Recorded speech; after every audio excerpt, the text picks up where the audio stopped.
Okie dokie, and then right. So welcome to another of the Influencer Marketing Roundtables, to our guests that are joining us today, but also that are watching on the record afterwards. A little bit about myself just before we get into the sort of session today. So yeah, I'm an influencer marketing specialist. I have my own podcast, which if any of you want to listen to, you can do so on Apple, iTunes, and all the sort of leading podcast channels. And I interview people from all around the world, either as influencer agencies, brands, or content creators. Then I've also written a book called Influencer Marketing Strategy, which was published in March this year. And it's a real compendium of information and knowledge that will really help you understand what influencer marketing is all about. Then I also am a speaker at events, panel host, but also I work with people on a one-to-one basis, which is basically this, and that is my influencer marketing program. And what I try and do is help people through that journey and navigation. I mean, we all want more revenue. We want to be able to find more customers. We want to see our content consumed by a wider audience. And that is exactly what I help you do through this stage of discovering and understanding where you're at the moment, growing your audience and becoming that go-to person in your niche. And I do that through those 5 steps that you can see on the right-hand side. And sometimes, you know, and I know when people are watching this, a lot of people are coaches or they're trying to help other people, but we're not very good always at promoting ourselves and understanding what we are all about as individuals. So, you know, if you really think about creating your own influencer strategy and doing it properly, you know, the world is your oyster. So if any of you'd like to discuss that separately with me, then I'm happy to do so. Right, so today's session is all about 10 ideas to become more influential. There's loads more, but I'm just going to highlight 10 of them. So the first one is to have a well-ranked website. Now, I don't know if any of you know Neil Patel. The reason why I quite like what Neil Patel does is because he offers lots of helpful, supportive advice and tips all of the time. He's also got a thing called Uber Suggest, which is a keyword generator. And what I'm trying to say here is sometimes it's about understanding what your target audience would find most useful, whether or not it's, I mean, as it happens, Neil is all about helping organizations through online communities. Lots of little things like, let's say, backlinks checker or keyword searches. All of these things are really, really helpful, but they drive people to his community and his site. And he's been recognized as being one of the top 10 entrepreneurs and marketeers in various lists. So having a well-ranked website definitely helps. Second thing is, if I can move the thing forward, is to host your own podcast. Now, I started mine back in 2019, not really knowing what I was doing, to be honest. But I felt one of the benefits of interviewing people is that you almost get credibility by association. So obviously I've interviewed influencers, I've interviewed brands, and including organizations like EA Games, which have massive audience. And the benefit, of course, with doing that is that when you're the host, you get all this sort of content that comes from the guests, but also you're in a position that when it comes to share it, you are tagging them as part of the agreement to be on the show. In most instances, they're happy to share it. And I know others have really gone to town in it and they've sent it out to their database in the community. Well, of course, that will grow your authority massively. Also, podcasts now being picked up by Google. So you will be highly ranked as an individual or as a company, but also even on Amazon as well. So it might be worth considering hosting your own podcast. don't underestimate how much work is involved in doing this. I mean, I publish this every fortnight. But that said, you can also grow your influence by being a guest on other people's. There's a site called matchmaker.fm and others. Podcast Nation is a Facebook group you might like to consider, or I think there's another one on Facebook called Be a Guest. But these are the sorts of things where you can really, you know, really promote yourself, promote the story. Oh, somebody's got some noise in the background. Perhaps if you could just mute yourself, that would be good. No, the third thing is to join a trade association. Now, this is something which sometimes people don't always think about, but join one that's totally relevant to your niche.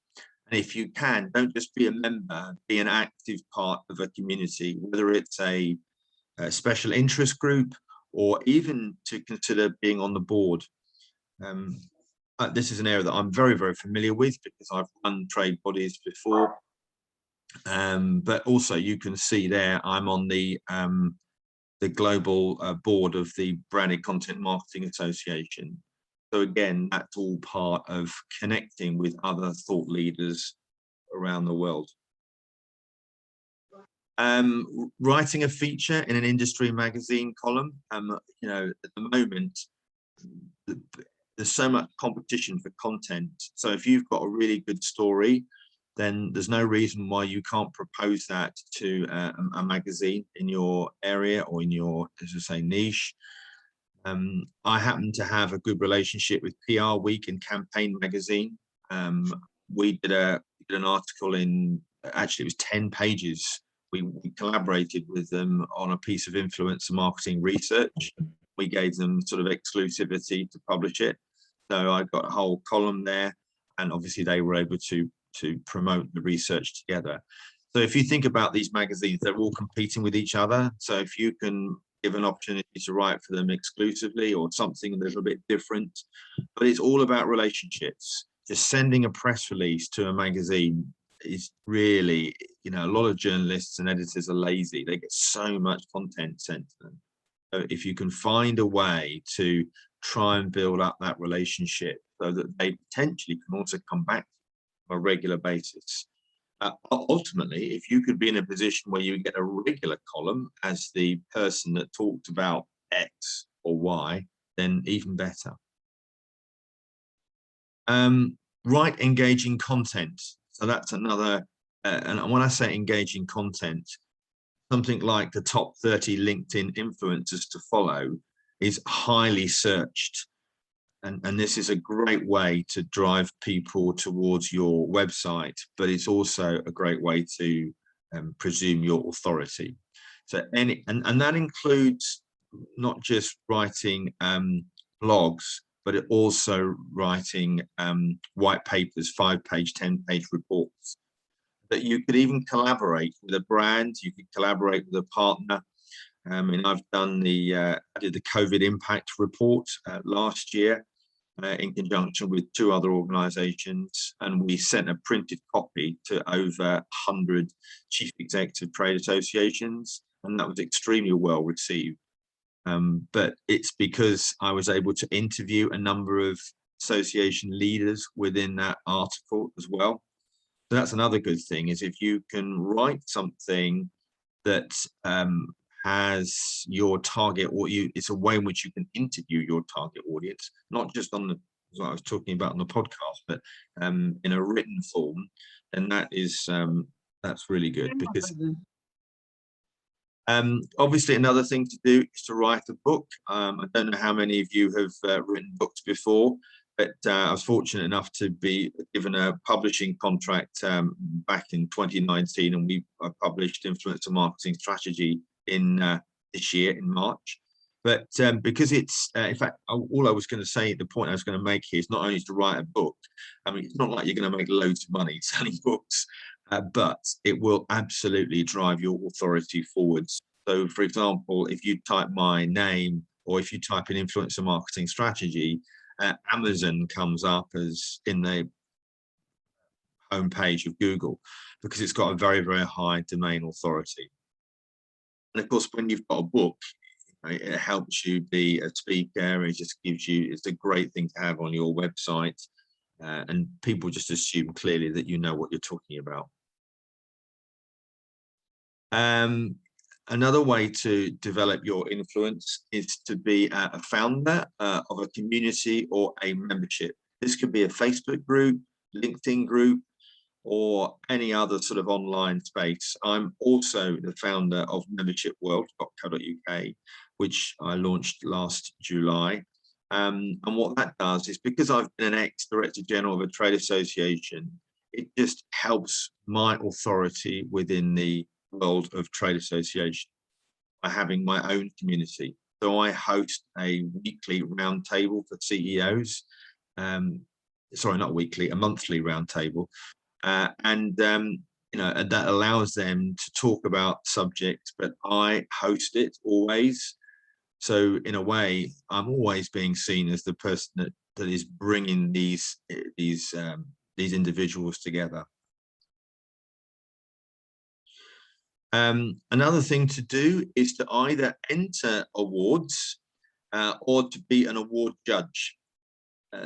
This is an example of a competition that we're running at the moment called Sept Influencer, which is a competition that I created for influencers and influencer agencies, PR agencies, social media agencies.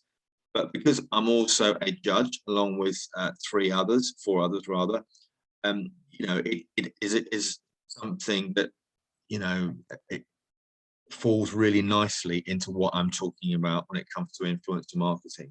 But the wider point there is that if you enter awards, and they could be like local business awards, or they could be things that again are relevant to you, what that does is it gives reinforcement to your customers or your prospects about the fact that you are good at what you do, or that you've been independently verified and recognized. Obviously, I couldn't not say that you need to have a growing social media presence. I'm not so huge on Instagram, more latterly, because I've had to start a new Instagram account. Much to my annoyance. Farah, who's a good friend of mine, is an example of somebody that's a lifestyle blogger. You can see straight away she's really good at what she does. Got a great feed, that she's a fashion lifestyle blogger, and with obviously over 103,000 followers. So it's consistent content, and that's what you need to be doing on Instagram, is doing stuff every sort of 3 to 4 days, and knowing when your audience is online. I wanted to share with you, though, an example of a post that I did just ahead of the launch of my book in March, which got over 16,000 views. And the reason why that did particularly well is I used it to have a real personal story. So anything that you can do that involves pictures of you or human interest stories, that's what we're emotional creatures at the end of the day. So anything that, whether it be video, but it's involving people, will make a significant difference. But it's only as good as the content that supports it. And obviously, what I was doing here is telling people about my journey, what had happened, what had happened to the point where I was just promoting my book. So obviously, a lot of the comments I get were very, very positive towards that. Not least of all because of the people that I tagged as well in that post here. All of which, of course, were contributors to the book. But the most important thing is when you are on LinkedIn in particular, remember the first hour is critical. So when you write a post, it's only going to go out to a very, very small percentage of your audience.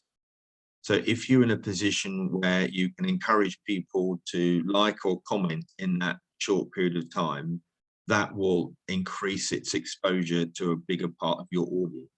The most important thing as well, anybody that comments on your LinkedIn posts, You must like their comment and then respond with more than 6 words, not just with the words thank you or awesome. Yeah, so really think about what you're saying back to them. Equally, it's just as worthwhile going and following your key target customers and writing comments in their LinkedIn posts. That's the same with prospects as well, by the way.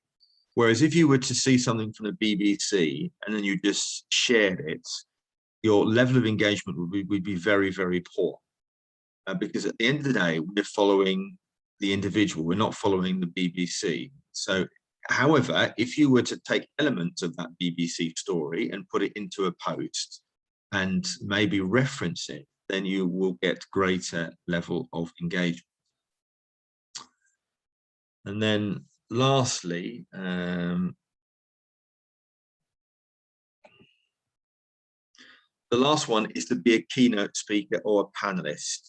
So there's lots of opportunities for you to do this, whether or not it's have a look at the industry events that are out there, like business shows, marketing shows, catering shows, again, whatever is relevant to your sector. Propose a title to the organizers. What a lot of them want to hear is stories, particularly from brands. So if you're not a brand, but you're working with one, maybe you could ask them whether or not you could do something together. But either way, this is a really, really good way to, it's not just being in front of an audience, it's the lead generation that you get from it, it's the photographs that you can take as a result of it, so other people see you in a position of authority.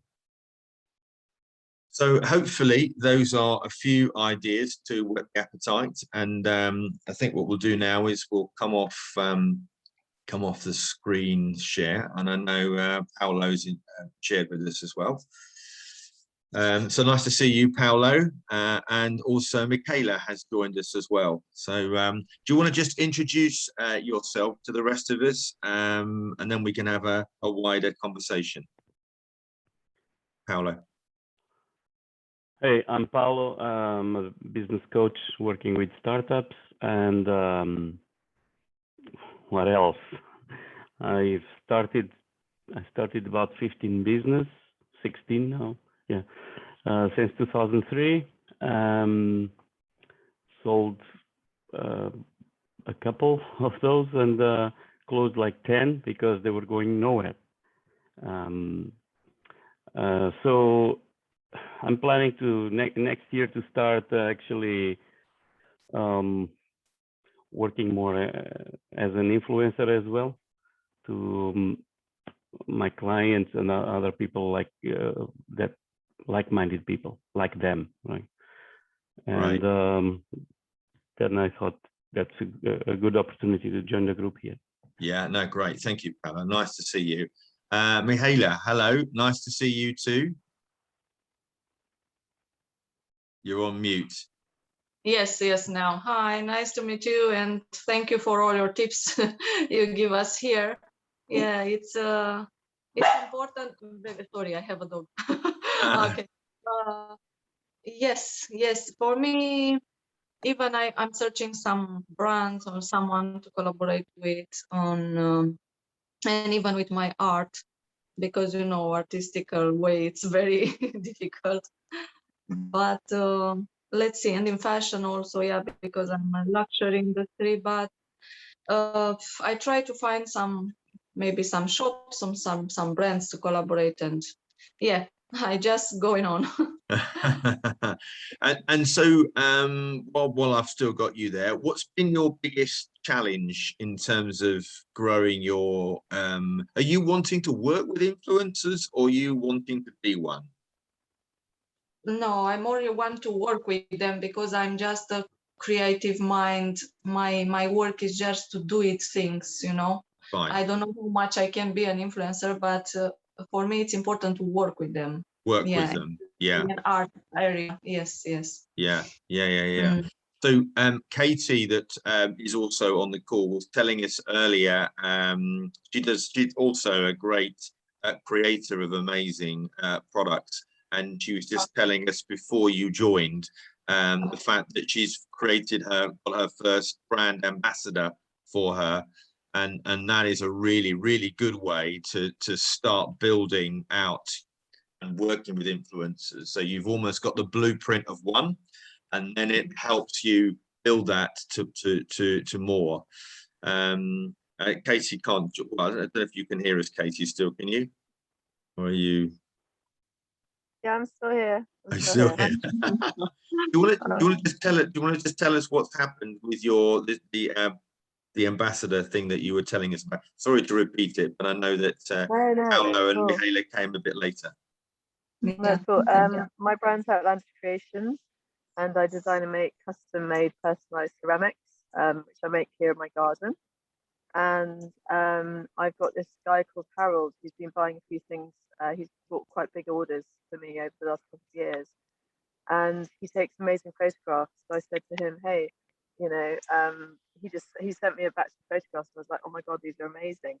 So if I send you a couple of freebies, you know, are you happy to keep doing this? He said he doesn't need the freebies, but I do, because you know he's really great for my brand, and it gives me really good photographs. So I find it's really good to get photographs from the people who are buying your stuff and putting them on your Instagram and on your other things, because it's a testimonial as such, you know, because he loves the stuff so much. He's taken them to the beach, and he's taken really good shots with the seaside, and he's going to Las Vegas with some friends in a couple of weeks, and that's what I've got to do today. I've got to make all his pieces so he can take them to Las Vegas, which would be amazing because it's a really good photo opportunity. So I said, you know, did you want to be my ambassador? And he was like, yeah, I'd love to be. So I've got to get a few more people. I'm going to ask Kate Beckinsale, who's a really good client of mine, if she can be an ambassador as well. Brilliant. I sent her quite a lot of free stuff already, and I'm hoping she's going to post some things. She posted some stuff. It was in November last year. She did a post with quite a lot of my work, and it got kind of 40,000 views, and that was like, whoa. Amazing. So I got loads of followers with that, so that was really good. So it's just kind of using the facilities that I have to, you know, to create new clients and to grow the business and to obviously get more orders. So that's what I've been up to. No, thank you, Katie. I mean, one of the things that I think is important is tagging people as well. When you're creating really good content on Instagram, is making sure that you're as I showed you on that LinkedIn post, because you'll never really grow massively on your own. It's always about thinking about who others could we benefit from.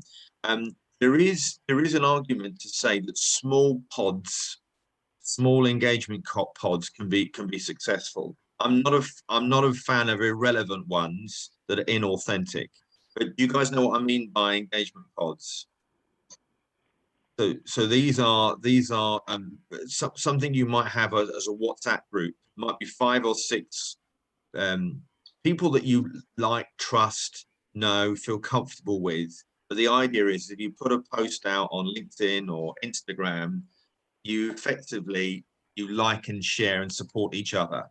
And of course, what that does is that helps that first hour of engagement on those. So if 5 or 6 of you are doing it all together, then that's reaching out a much wider audience and quicker. So that might be something for you guys to consider. But I'm just keen to find out more about, you know, some of the things that I was saying in there. So the first one was about highly ranked websites. So things like free checkers, free audits, things like that are really helpful. Have you guys got anything on your website, or could you have anything on your website that is a free resource for somebody to download? I have a couple of ebooks. I'm actually adding more, and I also offer a free call. Okay, like a discovery call. Right. So people can work with me or something like that. Yeah. I was thinking more. I mean, ebooks are fine. I was thinking more of things like like what Neil Patel does, which was the keyword search tool. So it's effectively, it's like a tool, or it's something that people could use. You know, sometimes you see these things on websites, which is a world currency checker, or it's something that's widely searched. That's what I was trying to get over, is widely searched, that you can have as a free, and I know that other people will do this as well, but I mean, obviously, if you can bespoke something like an audit of who and what you do, is great. Yeah. I'm working on something like that. I don't know if that would be what you're talking. What you mean? Yeah. It's like I do a kind of an assessment in a call, and I want to just not do that for most people that don't qualify. I want them to go through the assessment, like a sequence of forms, and then in the end they get some results.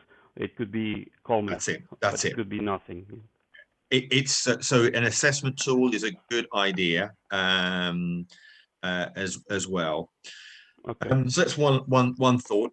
What about speaking? Have any of you got involved in speaking at any events at all, or how do you feel about that? I did speak for 7 years. I'm not doing it for a while, but I used to every week. Okay, yeah, I remember you said when we were speaking, didn't we? Yeah. And how was that, Paolo? How did you get? What sort of reaction did you get from people? Did you find that people were coming up to you afterwards and wanting to find out more? Oh yeah, of course. And that's why it went for so long, until I had to move to another country. Yeah. And this is good. I mean, and by the way, there's different ways in which you can be speaking. You can be speaking at industry events. You can be speaking at your own event where you are the host. So, for example, recently I hosted the B2B Influencer Marketing Summit. So although it was my idea, I brought on a number of other highly influential individuals. So of course, there's this credibility by association as well. And each of those individuals that were keynote speakers in their own right were able to promote that to their audiences.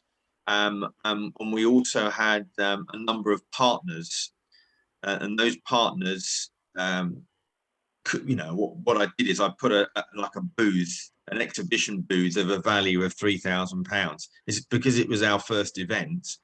I gave them the booth, so I didn't charge them.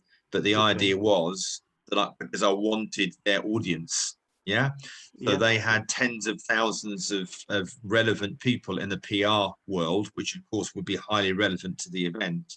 So they had a free booth. They had free logo exposure, but the idea is, so it's creating a media partnership. And it doesn't really matter what partnership it is. It's just about thinking that something that's relevant to you. So, Mihaela, how would you feel about giving a speech on something? Is this something that you would feel comfortable about doing, even to a small group? To speak for me is not a is not a good point. It's not what you want to do. No. Okay. Not to speak. For me, it's important to present my art. So my art is speaking for me. Right. Because this is an artist special, you know. He presents his fashion shows or his art, sculpture, paintings. So I don't know everything else, but. So if that's the case, could you create a show? Could you create like a fashion show? Could you work? I mean, I was at London Fashion Week only this weekend gone. Now the person that organises that is a very good friend of mine. She put on an amazing event, and she had some fantastic designers. But other than saying thank you at the end, she's not somebody that wants to be in the limelight.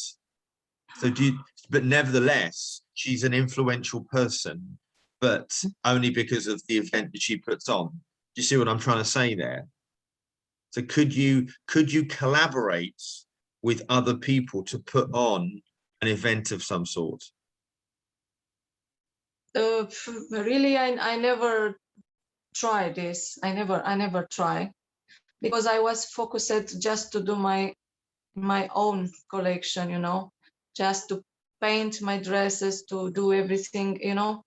For this, I told you I'm very, very creative, and I want to use my dresses to you know, to show the people in the show. So I can do this, but more than this, I don't know if I can organize something. So okay, so could a good reference be, if I was to introduce you to my friend who runs the show, could that be an interesting contact for you?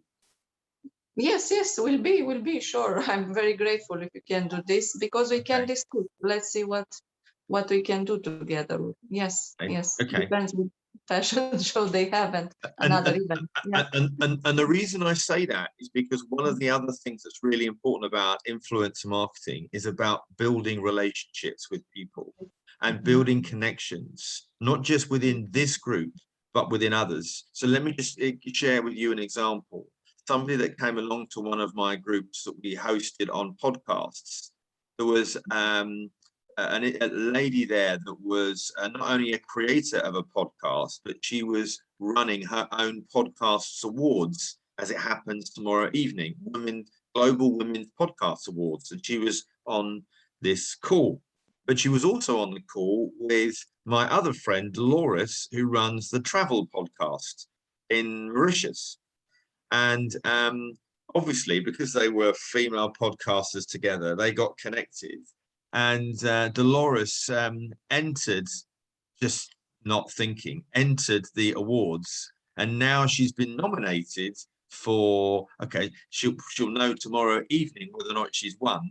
But the fact that she's been nominated as on the short list for the Travel Podcast of the Year is obviously delighting. But it's also good for me, because both those two ladies know that they wouldn't have known each other if it wasn't for me.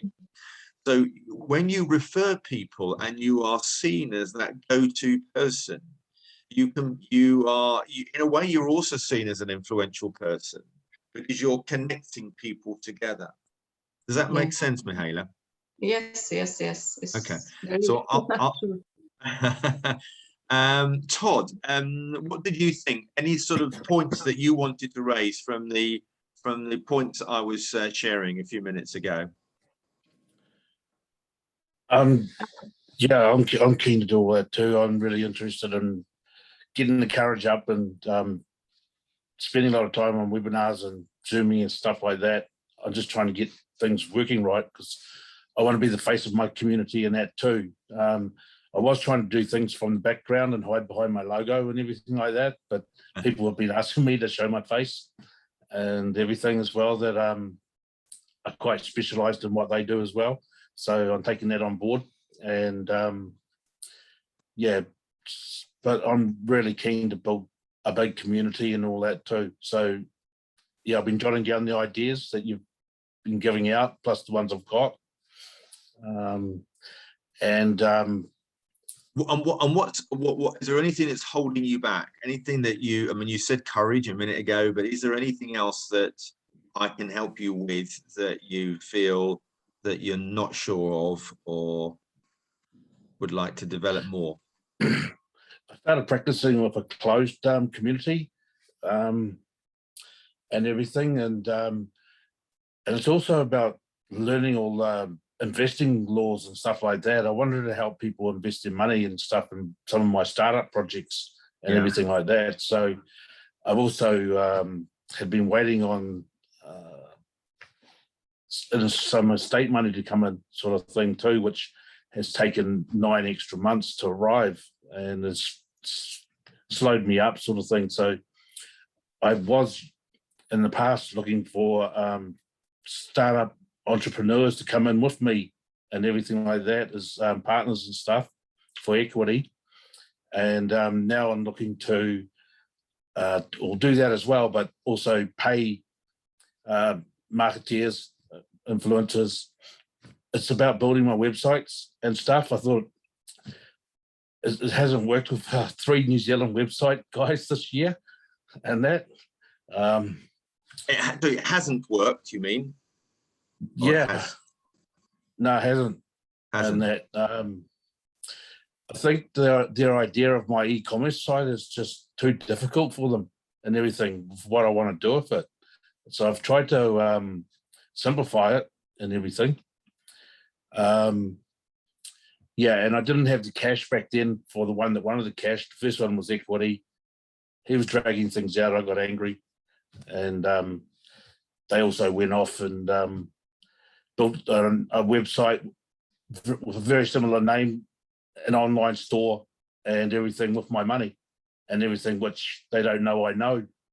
And so, and I still didn't let them know when I got angry with them, you know, and sort of thing. And he was just pumping me for knowledge and stuff and everything. And he's an incubator and invests in startups and all that too, but has a website building team, design and stuff. So yeah, I just lost a bit of trust in people and stuff, and it's just the COVID and everything as well. Yeah, Lockdown and everything. There are some great people in the world. Trust me. It's making sure that you know who they are, and trust is a big part of building that with influencers as well. I mean, if you think about it, when you're working with influencers, they are effectively promoting your brand. You want to make sure that you're working with the right people that are aligned with your brand values. Because if you find the wrong people, that's like find the wrong people in life, isn't it? And just as you've had issues with your website designer, it's the same thing with sort of with influencers as well. But it is about practice. It's about, you know, showing up consistently, being a nice guy, being a nice person, always being there for people. And the other thing, you know, when you're successful, when other people talk about you, when you're not in the room. Yeah. And it's being in a position to what are people saying about me? What are people saying about you? You know, that's the language that you want to be in a position to articulate. And being helpful and supportive consistently all of the time is a great way to be. So I'm sure you'll I'm sure when you've, you know, started to build this, I mean, as I say, drop me a line, Todd, afterwards. If there's anything more specifically on a personal level that you want, I'm happy to help you. Thank you. Yeah, great.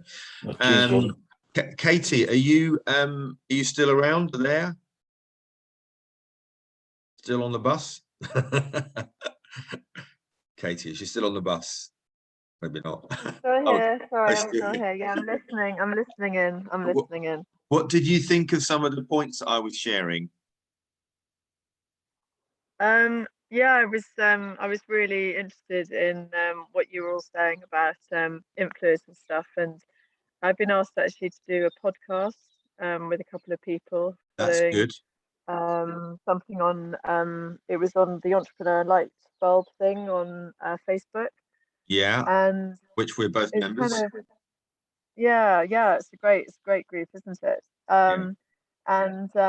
Yeah, I'm kind of thinking about it, but I'm not 100% sure. But I think any publicity is good publicity anyway, isn't it? Even if it's bad publicity. It really is. It really is. Get out there a bit more. Yeah, and it's not, and it's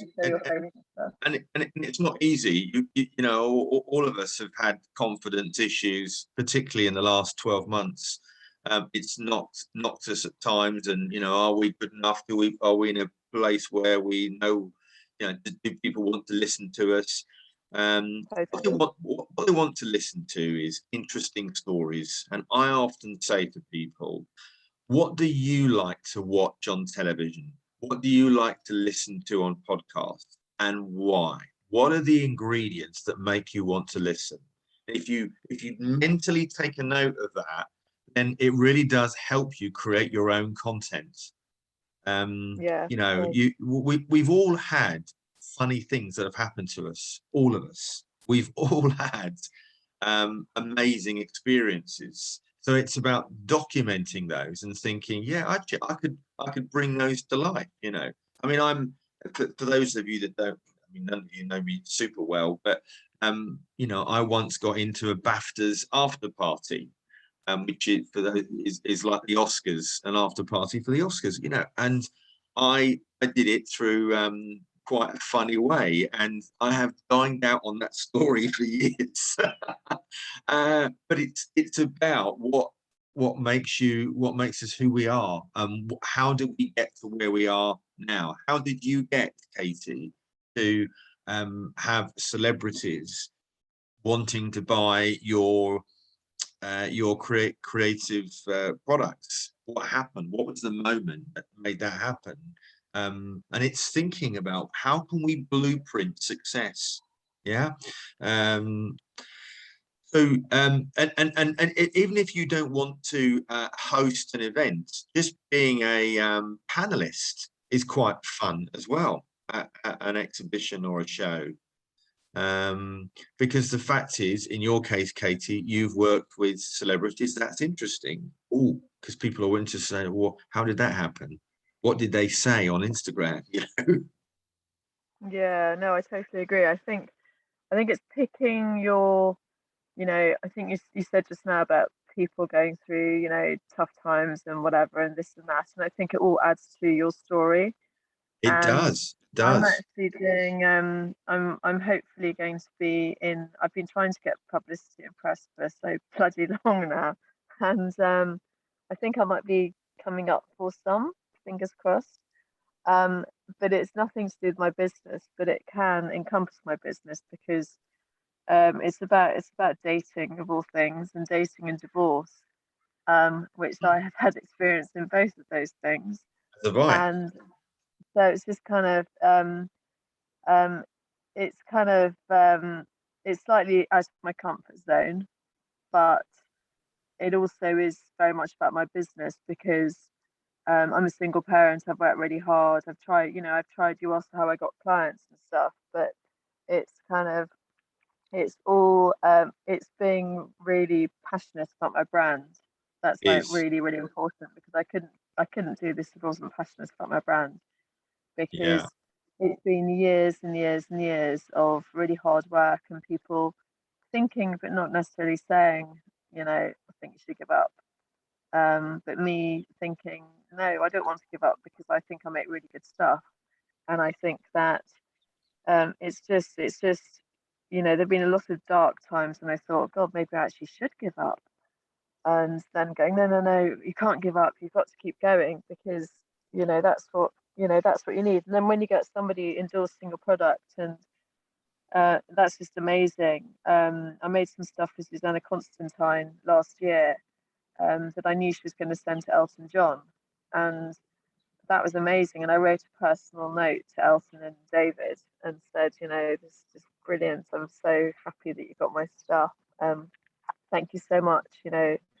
I'd love it if you posted it and things like that. A lot of it was a bit too rude for them to be posting, but I got a personal letter from Elton John, which is in pride of place on my mantelpiece, and that is just, my goodness. I mean, this is like that. Well, you're That's absolutely amazing. right. It's because, to have a personal letter from Elton John is amazing. And these are the sorts of things which are massive, because it's that third party advocacy, it's that third party endorsement, and anything that any of you can do that is all about having other people promote you. So thank you, Katie, for that. Another thing to think about is LinkedIn testimonials. I don't know if any of you have got many LinkedIn testimonials, but these are all really helpful because they're visible for others to see. So if you're giving your time for somebody, and it's for free, I always, sometimes I'll always say, look, we're all trying to make a living here. I'm happy to give you half an hour of my time. But and if you found it beneficial, if you want to work with me, great. But if not, perhaps you'd be kind enough to just write a short testimonial on LinkedIn or on a Facebook group. And if you do that in a really nice, pleasant way, you'll find that most people would say, sure, absolutely, no problem. I'm happy to do that. Because in a way, what you're doing is, the more people that are talking about you in these independent groups, make a big difference. Do you know what I mean? Because I mean, as it happened in the light bulb group, Katie, that we are both members of, I've given quite a few of the members there loads of free advice. Well, obviously I can't do that for everyone a day, but nevertheless I have, and almost all the ones that I've given the time to have said some really nice things in that Facebook group. So there's 3,000 eyeballs in that group, so they start to see somebody like you or me being active and a good person to reach out to, or the person that knows their stuff. You know, it's almost like trying to create this word of mouth advocacy. Yeah. Whereas if I post it, well, then that makes it look like I'm a big head. So if we can find ways in which we can get others to say nice things about us, then that's really helpful. Paolo, any other thoughts from some of the points I raised in the presentation? I didn't see the whole presentation. Oh, beg your pardon, you didn't. Oh, you didn't. No, yeah, no, I had sorry. to leave Yes. my kids at school, so I just came back later. Ah, sorry, you're right. You're right. Let me just remind ourselves. I mean, another thing. The only thing I got is about replying to comments on Instagram. Yeah, yeah.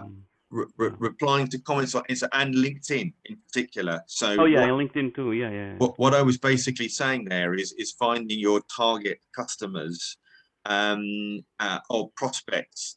That, I mean, what these social media platforms want is, first of all, they don't want you to leave the platform. They want you to have engaging conversations with people, and the more conversations that happen on those posts, the more likely they're going to push your content out to a wider audience. Yeah, so I think that's super important. You can also, if any of you have thought about using a VA, virtual assistant, reach out to some of your prospects or connectors about either setting up a meeting with you, or you sharing a piece of content or an event that's going forward on an individual message basis. Yeah, because obviously we all know you write a post, it's only going to be shared with a percentage of, whereas if you are targeting people specifically in the messaging boxes, then that can be you know, obviously that's a better, more direct way, but it's very time consuming, and all of us are business leaders here. So having a virtual assistant do that for you can be very successful. So I have a lady that's working with me in the Philippines for 1 hour a day, and she reaches out and she's growing my Facebook community by about, I mean, we only started in June. We are already nearly at 500 members. And that has been because I'm using the services of a VA, but also I'm getting meetings through my LinkedIn so that she reaches out to about 20 to 30 people on LinkedIn as well. So the reason I say that is because it's not very expensive to hire somebody on a 1 hour a day basis. But of course you can get quite good results without thinking, oh, I've got this to do and I've got that to do. So I just mentioned that. What else? We've mentioned podcasts and things, and being a speaker at events. Have any of you written other types of contents? Todd, have you written much in the way of content? No, not really. Right. So here's another idea. You can hire a professional writer. Go on. Sorry, what were you going to say? No, you're right, mate. I've been just studying the internet and etc. And I do have a name written down for a guy to do that. I've just been this process of getting things in order and everything like that too. I was going to wait to grow my social media after my websites, but listening to some people, I should start it right now. Yeah. and all that as well. I mean, Yeah. and what makes a difference on social media is consistency. And I tell you what to do, guys, is block out 1 hour a day on your Outlook calendar and focus on doing that every day. Yeah, focus so that you do a certain amount, and that's the way to do it. If you are really thinking, oh, dude, this isn't my bag, this is a real pain, do you know what? You can hire somebody very, very effectively. So I have somebody that does my Instagram. Unfortunately, we've had a bit of a problem with Instagram, so I've started a new account. But nevertheless, she works with me for 1 hour every single day, and she's linked into my Canva, so that we have a content plan that we work towards. Hopefully those little tips from today are helpful and useful. We've reached the end of our time today. I hope you've enjoyed it. If you do, say some nice things in the Facebook group. Thank you very much. How much Yeah, do you pay for your virtual assistant, Gordon, if you don't mind me asking? It's about £230 a month. Is it? Okay. Because I know I need, I can tell it's going to get busier towards Christmas, and I'm trying to work out a strategy of employing at least one person for probably about 2 days a week, and where to advertise and all that kind of stuff. Right. Yeah. But I'd want somebody who's actually a real person to help me packing stuff, and it's, you know, it's one of those things that it took me so long to interview last year when I was taking people on, and they were not people who I think it's good to be forewarned and actually to get it sorted out now rather than later. Yeah. But yeah, I mean, I could put something on Lightbulb, but I don't know if anybody would be interested on that. But yeah. Sure. I mean, I don't mind.